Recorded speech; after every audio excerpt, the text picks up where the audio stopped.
Alright, hi. I don't know what's going on with my web mic. For some reason, I'm only recording out of one. I don't know.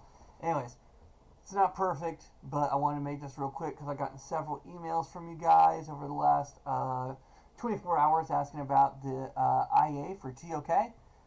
So I want to take a look at it real quick because, so guys, first things first, don't stress this too much, okay? Whatever you begin to come up with, the whole idea of getting the outline is that then I can give you some feedback on it and tell you if things are missing. So, real quick, if we go to this week 8 folder here, right, to week 8, and you click on the presentation structure here, right, in this presentation structure, it's going to give you like a slide-by-slide layout of kind of what this looks like. So, as far as what do I need to have, what do I need to include, so on and so forth, just, man, I'm telling you, for like right now, follow this. We can always tweak it a little bit more, make it more personalized once we get the original outline done. But for right now, stick to what we got here because that's going to make your life a lot easier. Somebody said, I don't know what it's about. I don't know what to do this about, whatever. So here's how the TOK essay works. It's about whatever you want it to be about.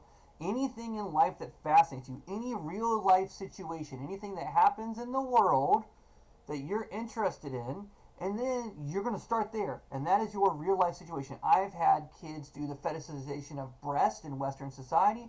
I've had kids do our ghost reel. I've had kids do what makes something funny.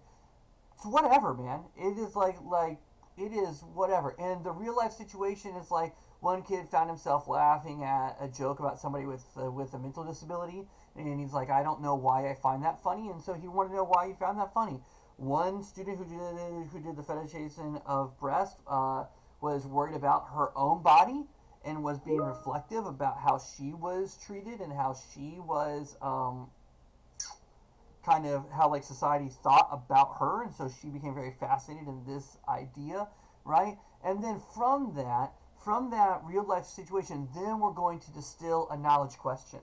All right, so we start with the real life situation here, which is anything that we're interested in, right? Whether that's the fact that maybe they found life on Venus, or whether it's like what happened to the presidential debate Monday night and like why are these old guys yelling at each other, right? That's fine. Anything that like interests you, but then you're going to get a more general knowledge question that can be applied to multiple real life situations out of that. All right. So if I want to do life on Venus and this gas, so on, and then so forth, maybe my knowledge question, because it has to be open ended, it has to be able to be applied to other real life situations as well. So maybe my knowledge question is something like,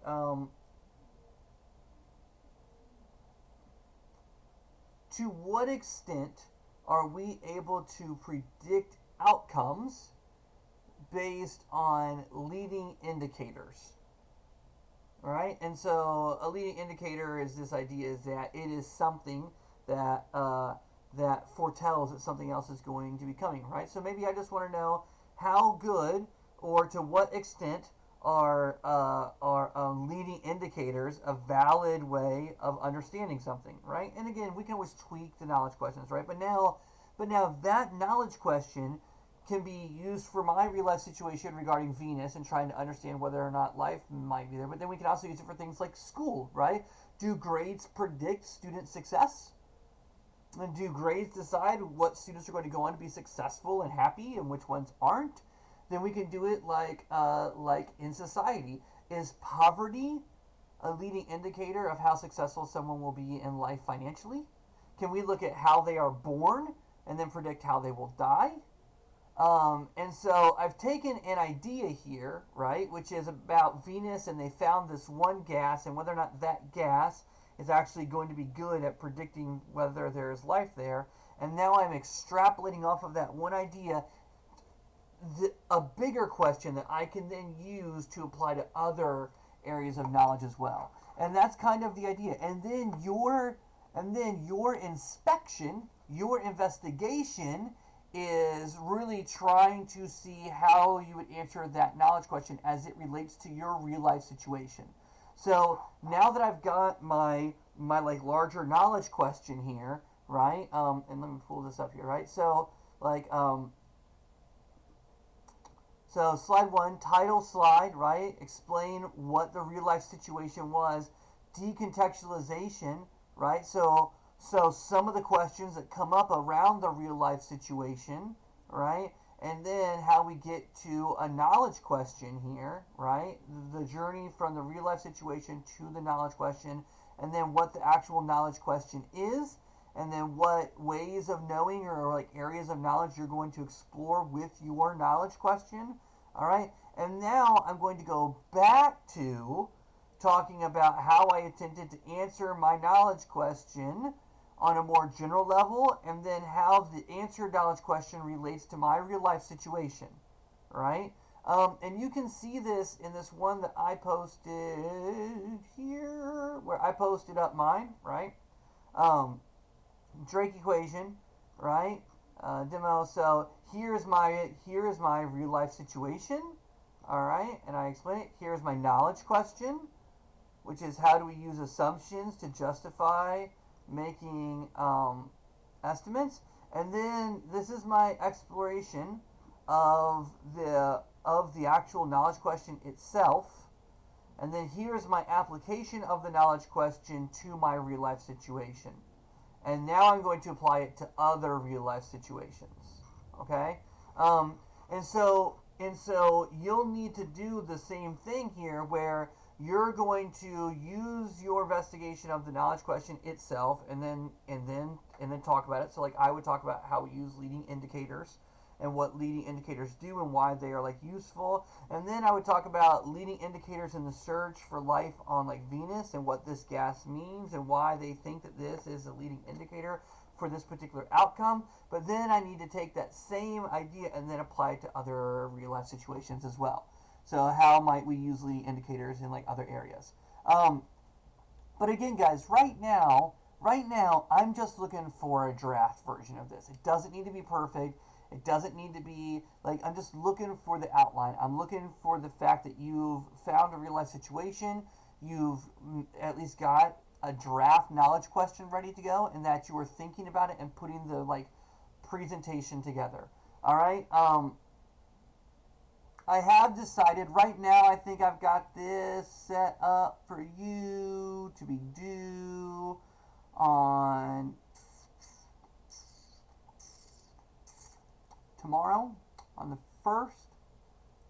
Oh no, today on the 1st. Let's extend that. Wait, did I say today or did I say tomorrow? Friday. Friday at midnight is what I told you. Let's extend that until Monday the 5th. Monday the 5th, alright? So here, let's edit this. Edit.